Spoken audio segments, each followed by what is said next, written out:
Hey folks, welcome back to Audioholics. I'm Gene Della Sala. Happy New Year to you. Well, it's that time of year again. Product of the Year Awards. We've been doing this for several years now, and it's based on the stuff that we reviewed or did personal demos of or covered in some way on Audioholics. The products that we felt really stood out. It doesn't mean that they're the most expensive or the best products on the planet, but it does mean that this is stuff that was very notable that really we appreciated reviewing or having first-hand experience with. So let's start with what we saw the trend was for 2017. It looked like everything took over at Cedia was Alexa integration. You know, everybody is putting it in their receivers, they're putting it in their TVs, they're putting it in pretty much every consumer gear, and it's like Amazon is ruling the world. Now, it's kind of a good or bad thing. It depends on how you look at it. I do like some of the features and some of the control it offers, but I am a little bit leery about how we're going to be monitored by Big Brother.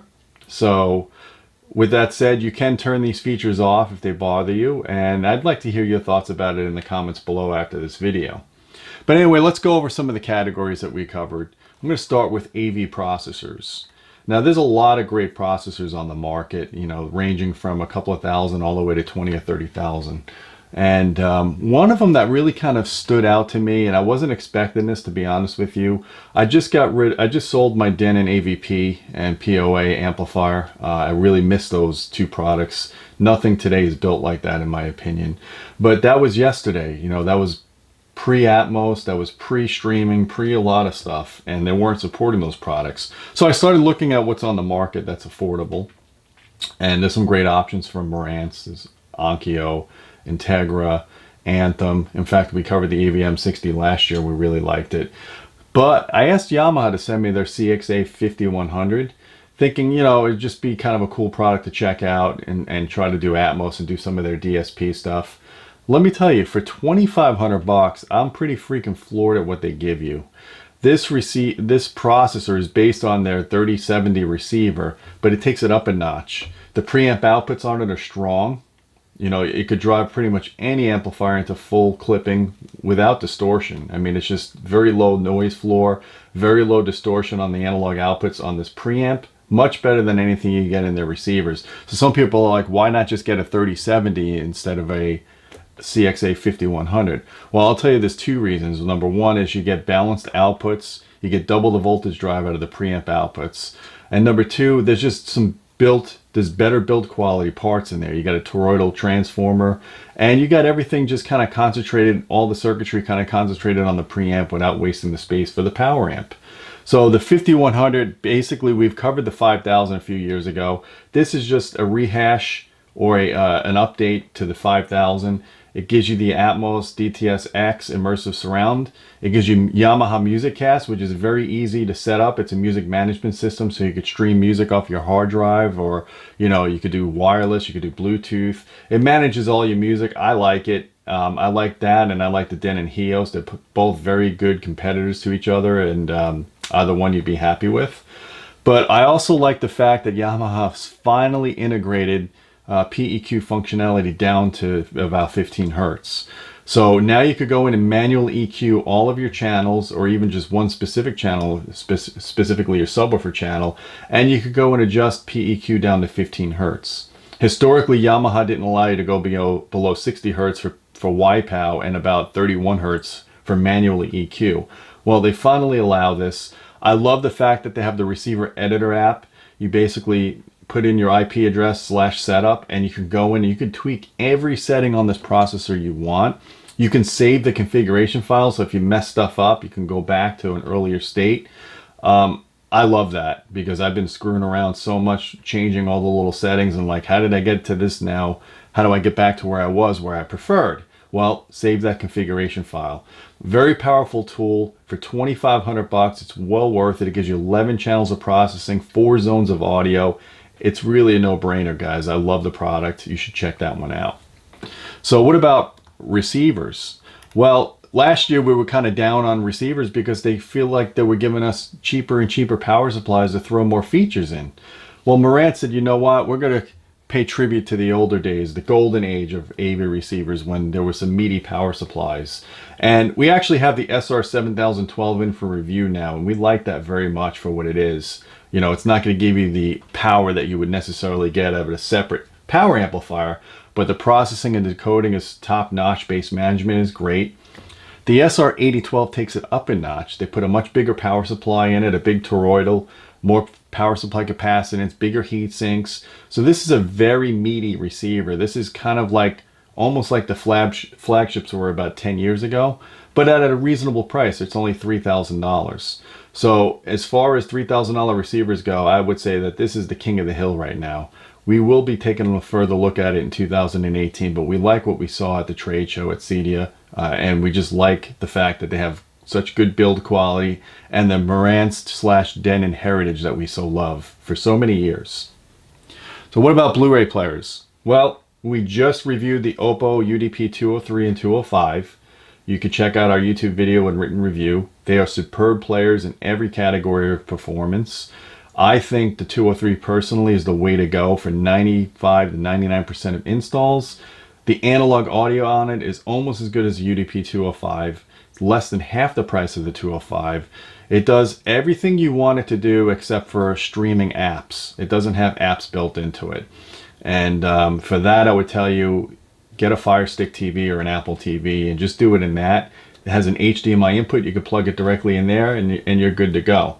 But in terms of performance, the 203 is solid, quick interface, quick to put in a disc, quiet mechanism. It's really worth the extra money if you can go and spend about $500 on a Ultra HD Blu-ray player.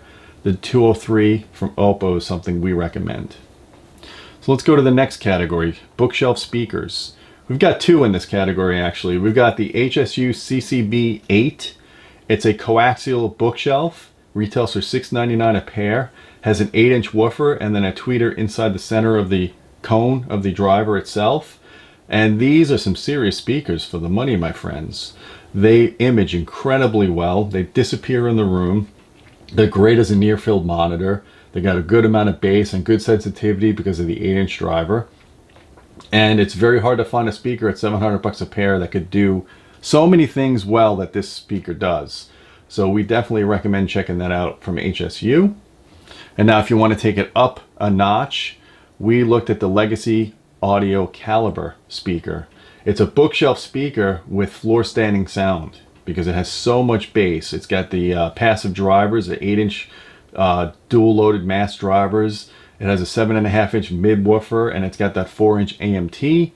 They're not cheap, my friends. They're $5,500 a pair, but when you pay this much for a speaker from Legacy, you get incredible cabinetry, you get great woodwork, great finishes, and just excellent sound. I mean, we had a chance to go and visit them a couple of months ago in Springfield, and we got to hear the Valor speakers, which I think are about $80,000 a pair. Amazing. Really enjoyed that experience. And we think for a high caliber, no pun intended, bookshelf speaker that does everything that basically a floor standard would do, but in a smaller package, the caliber is hard to beat, my friends, so check it out. So next up, let's go to floor standing speakers. We have two categories again based on price. We have for $2,000 a pair the Revell Concerta 2 F36 speakers. It's a 4-driver, 2.5-way tower. And what that is when I say 2.5-way, that means that the woofer next to the tweeter, kind of the mid woofer, that plays full range, whereas the two woofers below that play only the bass frequencies. So it gives you a little bit better integration between the tweeter and the woofers, and it gives you the sensitivity of a two-way without making such a complex crossover. We like these speakers. They've measured well, as of course Revell always does as a Harman brand. These guys spend a lot of time tweaking stuff out with their waveguides on their tweeters and using an anechoic chamber to really tune in the performance. You're going to like these speakers. They're reasonably sensitive. They look great, especially in the white finish. And for $2,000 a pair, they're hard to beat. So check those out. Now, if you want to take things up to the next level or beyond ridiculousness, Paradigm has the Persona 5F. We've had a chance to pretty much hear the entire Persona line, but we did a full review of the 5F towers. These retail for $17,000 a pair. So don't gasp. I know that's pricey. But the fit and finish on them is second to none. They sound beautiful. They have some of the most articulate mid-range that we've heard in a speaker this year. Just an amazing sounding speaker, full range sound, handles tons of power, great sensitivity. It's all the stuff you want in a super speaker if you could afford the price. Hard to beat, my friends. These are really good speakers.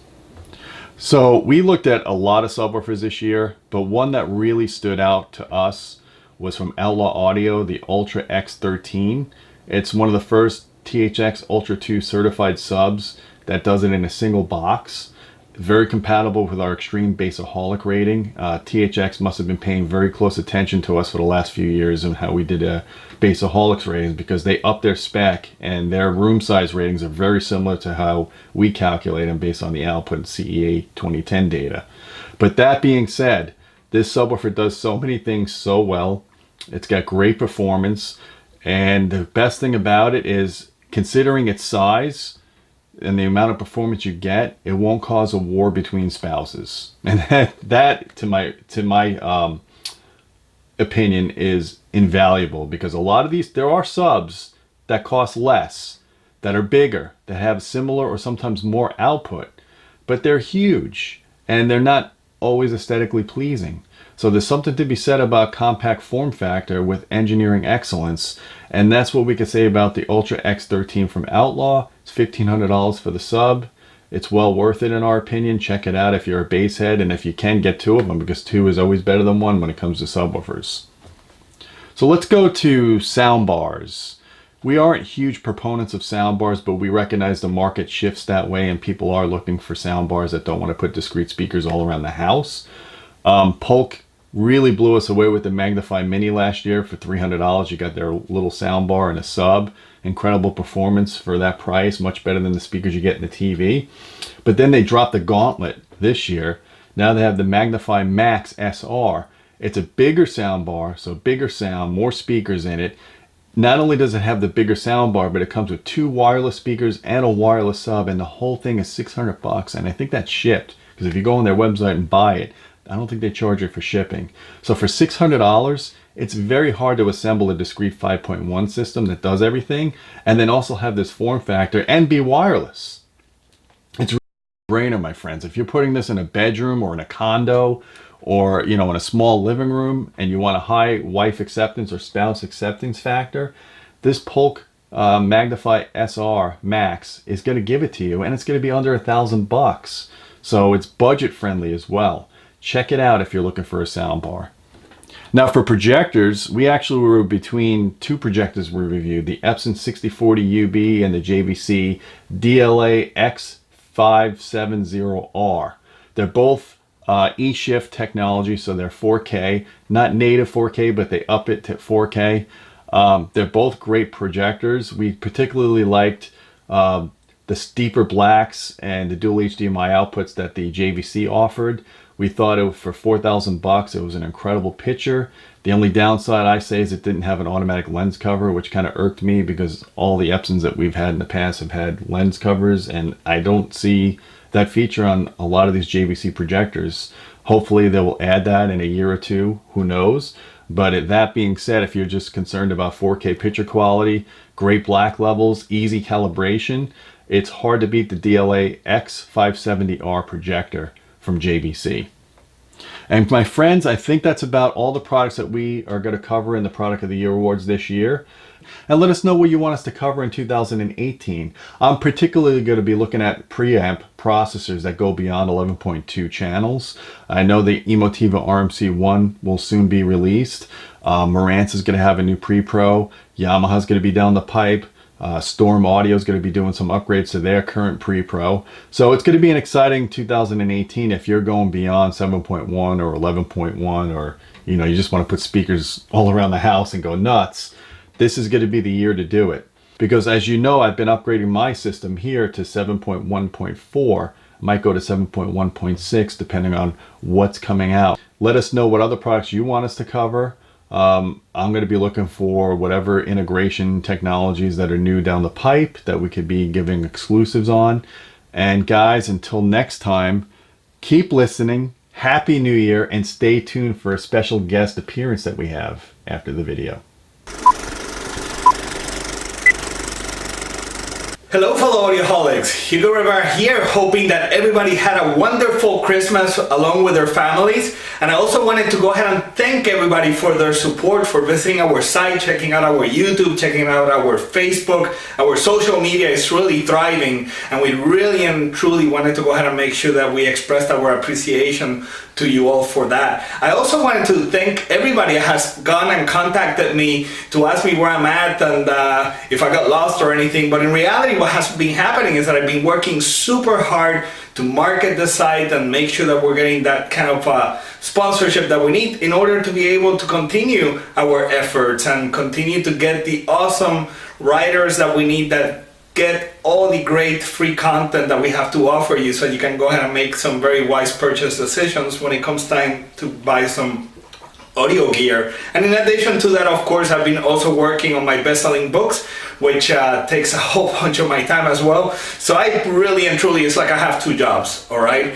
Two full-time ones. So that's why you haven't seen me much. But anyways, I just really wanted to go ahead and thank you. And in addition to that, I want to go ahead and wish everybody a super wonderful and prosperous new year, okay? Full of health, success, and tons of love, all right? Anyways, with that said, until next time, keep listening.